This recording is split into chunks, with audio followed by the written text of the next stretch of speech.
प्रणाली का एक सीधा और सटीक उदाहरण है। ये बताती हैं कि दिमाग जानकारी को कैसे इनकोड करता है।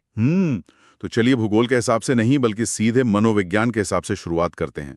सबसे पहले ये समझना बहुत दिलचस्प है कि मानव मस्तिष्क चरम स्थितियों को यानी सर्वाइवल सिनेरियोस को कैसे प्रोसेस करता है। बिल्कुल, क्योंकि हमारे स्रोत में प्राकृतिक तत्वों और मौसम से जुड़ी कुछ बेहद कमाल की छवियां दी गई हैं। हाँ, जैसे झारखंड का ही उदाहरण लेते हैं। अब अगर कोई विद्यार्थी सीधे रटने बैठे कि झारखंड के लोक नृत्य छौ और पाइका हैं, तो शायद 2 दिन बाद ही वो दिमाग से निकल जाए। एकदम निकल जाएगा। लेकिन यहाँ जो विजुअलाइजेशन दी गई है वो सच में कमाल की है। झार शब्द से एक तेज बहते हुए झरने की कल्पना की गई है। एक बहुत ही शक्तिशाली दृश्य। हाँ, अब झरने के पास अगर किसी को रहना है तो आम चारपाई वाली खटिया यानी चारपाई तो पानी के तेज भाव में बही जाएगी। तो फिर बचने के लिए क्या चाहिए? बचने के लिए एक मजबूत 6 पैरों वाली छेपाई चाहिए और इसी छेपाई से 2 शब्द निकलते हैं, छौ और पाइका। यहाँ ये समझना बहुत जरूरी है कि दिमाग साधारण फ्लैश कार्ड्स को क्यों नकार देता है। विकासवादी दृष्टिकोण से अगर देखा जाए तो हमारा दिमाग खतरे और सर्वाइवल की स्थितियों को सबसे ज्यादा तवज्जो देता है। अच्छा, मतलब झरने का तेज बहाव एक खतरे का संकेत हो गया? एकदम सही। और वो 6 पैरों वाली खटिया उस खतरे का समाधान है। दिमाग को समस्या और समाधान का ये नाटक बहुत पसंद आता है। अरे वाह! किसी सादे पन्ने पर लिखे 2 शब्दों के मुकाबले एक तेज नदी में बहती हुई खटिया का दृश्य मस्तिष्क के उस हिस्से को सक्रिय कर देता है जो खतरे का आकलन करता है। मतलब दिमाग को एक सर्वाइवल थ्रिलर फिल्म दिखाई जा रही है। और यही चीज जम्मू कश्मीर के मामले में भी बिल्कुल सटीक बैठती है। हाँ, वहाँ की ठंड वाली ट्रिक। हाँ, वहाँ की कड़कड़ाती ठंड की कल्पना की गई है। इतनी भयंकर ठंड कि मुंह से स्वाभाविक रूप से निकलता है, उफ, बहुत ठंड है। और इसी उफ से सीधा बन गया वहाँ का लोक नृत्य राउफ। कोई लंबी चौड़ी कहानी नहीं, बस एक स्वाभाविक शारीरिक प्रक्रिया, उफ और रौफ। क्योंकि ठंड का एहसास एक सार्वभौमिक सत्य है। जब उफ बोला जाता है तो यह केवल एक ध्वनि नहीं है, शरीर भी तो सिकुड़ता है ना। बिल्कुल। इसके साथ शरीर सिकुड़ने लगता है और ठिठुरन की याद आ जाती है। ये स्मृति को अधिक स्थायी बनाता है क्योंकि यह सिर्फ भाषा तक सीमित नहीं है बल्कि यह हमारे शरीर से जुड़ गई है। और अगर एडवेंचर और सर्वाइवल की बात हो ही रही है तो हिमाचल प्रदेश की ट्रिक तो पूरी एक हॉलीवुड फिल्म की तरह लगती है। वो बर्फ वाली ट्रिक ना? हाँ, हिम यानी बर्फ। अब बर्फ में नंगे पैर चलना तो नामुमकिन है, तो क्या चाहिए? चप्पल चाहिए। और इस चप्पल शब्द से बनता है हिमाचल का बहुत ही महत्वपूर्ण लोक नृत्य छपेली। हाँ, और स्रोत में ये विशेष रूप से रेखांकित किया गया है कि छपेली परीक्षा के नजरिए से अत्यंत महत्वपूर्ण है। लेकिन कहानी यही नहीं रुकती। आगे क्या होता है? चलने के लिए क्या चाहिए? डंडा और नाव चाहिए, जिससे बनता है दूसरा नृत्य, डंडा नाव। बिल्कुल, डंडा नाव। ये क्रमिक कथा का बहुत ही सुंदर उपयोग है। एक घटना तार्किक रूप से दूसरी घटना को जन्म दे रही है। बर्फ है तो चप्पल चाहिए। और चप्पल काम नहीं कर रही तो नाव और डंडा चाहिए। सही कहा। एक तार्किक कड़ी बन रही है जिसे याद रखना किसी बिखरी हुई सूची को रटने से 100 गुना ज्यादा आसान है। एकदम सच है। और मेघालय की ट्रिक में भी यही पानी वाला जो डर है उसका इस्तेमाल किया गया है। मेघ यानी बहुत सारे बादल और मूसलाधार बारिश। इतनी बारिश कि पानी बढ़ते बढ़ते सीधे गले तक भर जाता है। हाँ, और गला शब्द से निकलता है मेघालय का नृत्य बांग्ला। बहुत ही स्पष्ट और डरावना विजुअल है ये। बाढ़ का पानी गले तक आना एक और बहुत ही मजबूत दृश्य है जो हमारी घबराहट को दर्शाता है, जिसे हम पैनिक कहते हैं। हाँ, हमारा एमिगडाला जो कि दिमाग का भावनात्मक केंद्र होता है, वो ऐसी चरम स्थितियों को हमेशा के लिए लॉक कर देता है। लेकिन दिमाग सिर्फ डर या सर्वाइवल से ही तो नहीं सीखता ना। यहाँ बात बहुत दिलचस्प हो जाती है। वो कैसे? क्योंकि प्रकृति और मौसम के खतरों से आगे बढ़कर जब हम मानव व्यवहार और सामाजिक स्टीरियोटाइप्स या बेहद मजाकिया स्थितियों की ओर बढ़ते हैं तो याददाश्त और भी तेज हो जाती है। दिमाग को गपशप भी तो पसंद है। हाँ, गॉसिप तो सभी को पसंद आती है। असम की ट्रिक को ही देख लीजिए। कहानी कुछ यूं बनाई गई है कि असम की बहू काले गोपाल के साथ भाग गई। अरे बाप रे! अब बहू से बन गया बिहू और काले गोपाल से कली गोपाल। ये मानव सभ्यता का एक बहुत ही रोचक पहलू है। सामाजिक वर्जनाएं या गपशप हमेशा से ध्यान खींचने का काम करती आई हैं। लोग कान लगाकर सुनते हैं। बिल्कुल। जब किसी ऐतिहासिक या सांस्कृतिक जानकारी को ऐसी किसी गॉसिप के आवरण में लपेट दिया जाता है तो दिमाग उसे तुरंत पकड़ लेता है। विकास के क्रम में इंसानों ने एक दूसरे के बारे में बात करके ही तो सामाजिक ताना बाना बुना है। और पंजाब के ट्रिक तो किसी कॉमेडी शो का हिस्सा लगती है। हम सभी जानते हैं कि पंजाब को लेकर एक नशे वाला स्टीरियोटाइप बना हुआ है। हाँ, वो उड़ता पंजाब वाला संदर्भ। इस ट्रिक में इतनी अजीबोगरीब कल्पना की गई है कि वहां के आसमान में उड़ने वाले गिद्ध भी भांग पीते हैं। गिद्ध और भांग? हाँ, गिद्ध से बना गिद्धा और भांग से बना भांगड़। लेकिन यहाँ मेरे दिमाग में एक बहुत बड़ा सवाल आता है। पूछिए। क्या इतनी अजीब और बेतुकी कहानियों से इंसान असल जवाब भूलकर कंफ्यूज नहीं हो जाएगा? मतलब आप कह रहे हैं कि परीक्षा के समय वो भूल सकता है? हाँ, मान लीजिए परीक्षा हॉल का तनावपूर्ण माहौल है और समय खत्म हो रहा है और दिमाग में सिर्फ भांग पीते हुए गिद्ध उड़ रहे हैं, जबकि असल जवाब याद ही नहीं आ रहा। ये संदेह बहुत ही स्वाभाविक है और अक्सर लोग इसी डर से रटने का वो पुराना तरीका अपनाते हैं। लेकिन मनोविज्ञान में इसे वॉन रेस्टॉफ प्रभाव कहा जाता है। वॉन रेस्टॉफ प्रभाव, ये क्या होता है? इसका सिद्धांत ये है कि जो चीज अपने आसपास की चीजों से एकदम अलग या बेतुकी होती है, उसके याद रहने की संभावना सबसे अधिक होती है। अच्छा। जब कोई चीज बहुत ज्यादा तार्किक होती है तो वो दिमाग की अन्य 1000 तार्किक बातों के साथ घुल मिल जाती है। बेतुकापन एक शॉक वैल्यू पैदा करता है और यही वो गोंद है जो जानकारी को चिपकाए रखता है। तो मतलब वो बेतुकापन ही असली चाबी है? बिल्कुल। और यहाँ एक और विशेष संदर्भ देना बहुत प्रासंगिक होगा। जी बताइए। अगर इस पूरी प्रक्रिया को थोड़े बड़े परिप्रेक्ष्य में देखा जाए तो श्याम स्टडी जैसी बेहतरीन और आधुनिक अध्ययन रणनीतियों में भी ठीक इसी तरह से अवचेतन मन को सक्रिय करने पर भारी जोर दिया जाता है। हाँ, श्याम स्टडी का तरीका काफी अलग है। हाँ, श्याम स्टडी की अप्रोच भी यही स्पष्ट करती है कि पारंपरिक और नीरस रटंत विद्या के बजाय अगर पढ़ाई में हास्य, अजीबोगरीब तत्वों और कहानी कथन को शामिल किया जाए तो याद रखने की क्षमता कई गुना बढ़ जाती है। जहाँ बेतुकापन है वहीं एकाग्रता है। कमाल की बात है। तो गिद्ध का भांग पीना एक फीचर है, कोई बग नहीं? एकदम सही पकड़ा। इसी तर्क पर गोवा की कहानी भी एकदम सटीक बैठती है।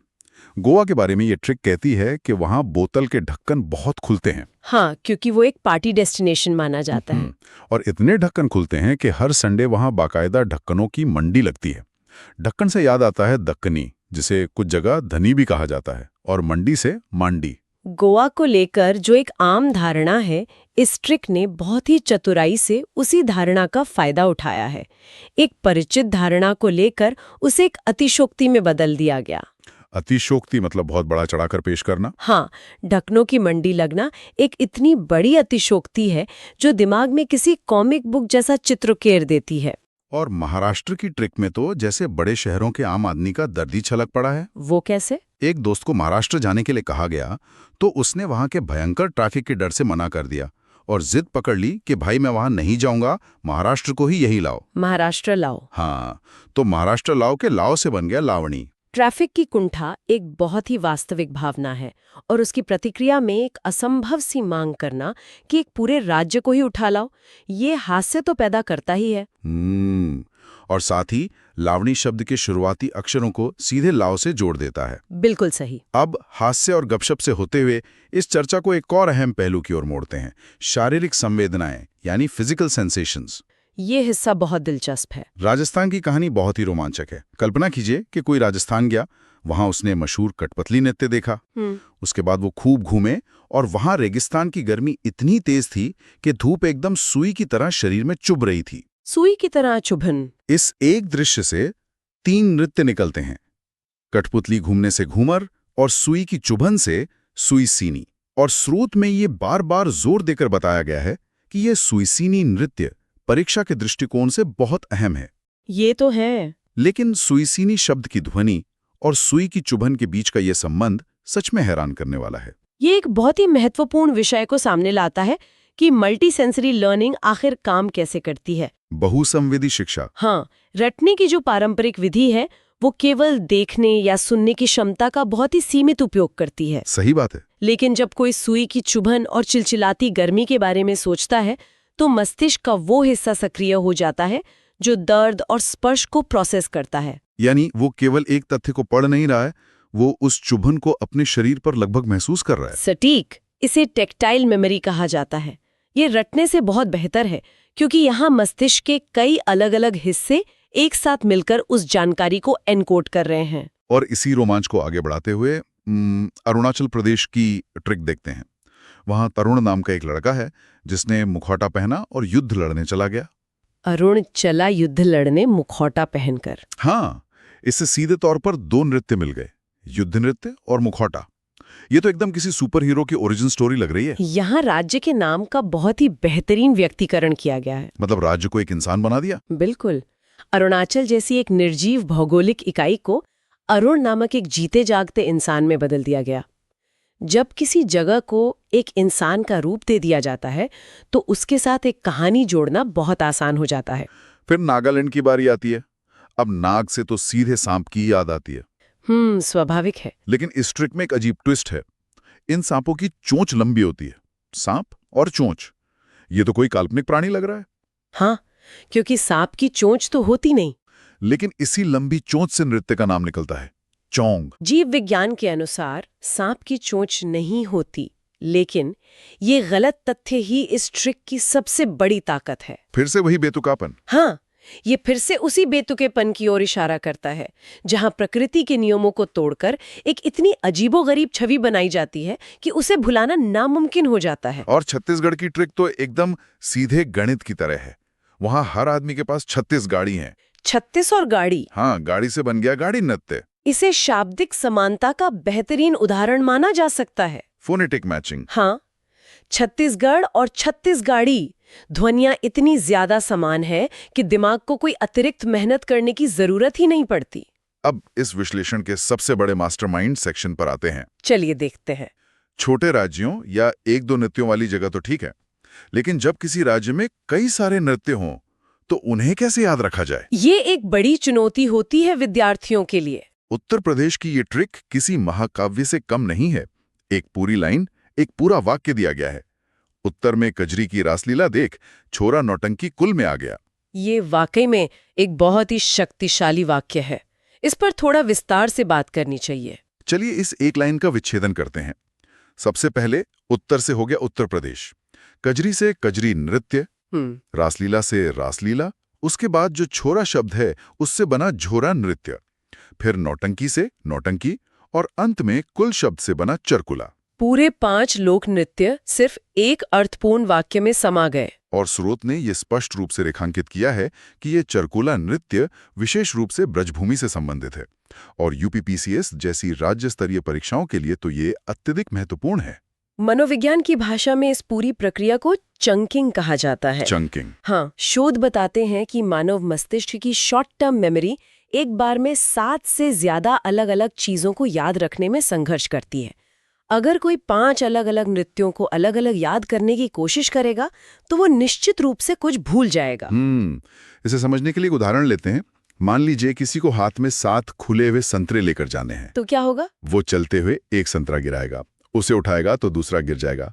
लेकिन अगर उन 7 संतरों को एक थैले में डाल दिया जाए तो अब वो 7 चीजें नहीं ले जा रहा है, वो सिर्फ एक थैला ले जा रहा है। बिल्कुल। ये उत्तर प्रदेश वाली ट्रिक उसी थैले की तरह काम कर रही है। बहुत ही शानदार तुलना है ये। ये वाक्य वास्तव में वो थैला है जिसने उन 5 अलग अलग नृत्यों को एक चंक में बदल दिया है। अब दिमाग को केवल एक कहानी याद रखनी है। और इस ट्रिक का सबसे जादुई पहलू ये है कि किसी को भी ये पूरा वाक्य जिंदगी भर के लिए एकदम शब्दशः रटने की आवश्यकता नहीं होती। मतलब परीक्षा में पूरा रट्टा मारने की जरूरत नहीं। बिल्कुल नहीं। जब परीक्षा के दबाव वाले माहौल में दिमाग के सामने 4 विकल्प आते हैं और उन विकल्पों में झोरा या चरकुला लिखा होता है तो क्या होता है? अवचेतन मन क्लिक कर जाता है। हाँ, अवचेतन मन उस छोरा या कुल वाले हिस्से को तुरंत ट्रिगर कर देता है और सही उत्तर अपने आप दिमाग में आ जाता है। जानकारी पहले से ही दिमाग में एनकोड हो चुकी है, उसे बस सही संकेत की जरूरत होती है। ये सच में दिमाग की एक अद्भुत क्षमता है। और कुछ राज्य ऐसे भी हैं जहां इतनी लंबी कहानी या थैली की जरूरत ही नहीं पड़ी। जैसे कि गुजरात। हाँ, गुजरात।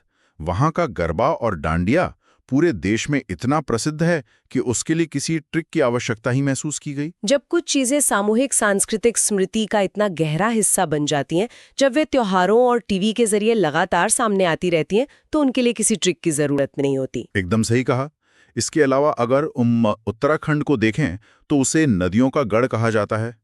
इस गढ़ शब्द से सीधा निकल कर आता है वहां का नृत्य गढ़वाली। गढ़ और गढ़वाली। और कर्नाटक के लिए एक पुरानी शास्त्रीय ट्रिक का हवाला दिया गया है, गान करना।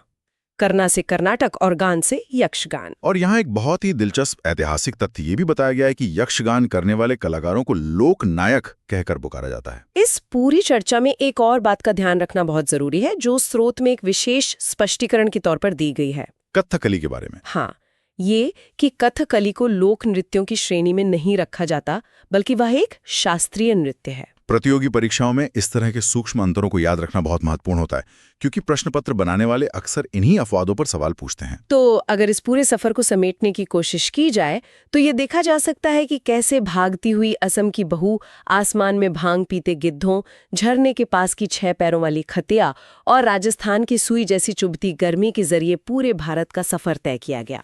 बहुत ही मजेदार सफर था। जो लोक नृत्यों की सूची पहली नजर में दुनिया की सबसे उबाऊ चीज लग सकती थी, वो इन जीवंत, बेतुकी और मल्टी सेंसरी कहानियों के जरिए पूरी तरह से 3D अनुभव में बदल गई। यही सीखने की वास्तविक और सबसे प्रभावी प्रक्रिया होनी चाहिए। ज्ञान प्राप्त करना कभी भी एक बोझिल और थकाऊ रट्टा मारना नहीं होना चाहिए। बिल्कुल। यह मानसिक ऊर्जा का सम्मान करते हुए एक रचनात्मक और कल्पनाशील प्रक्रिया होनी चाहिए। जब इस तरह से सीखा जाता है तो इंसान केवल कुछ तथ्यों को इकट्ठा नहीं कर रहा होता, बल्कि वह अपनी रचनात्मकता और कल्पनाशीलता के न्यूरल नेटवर्क्स को भी मजबूत कर रहा होता है।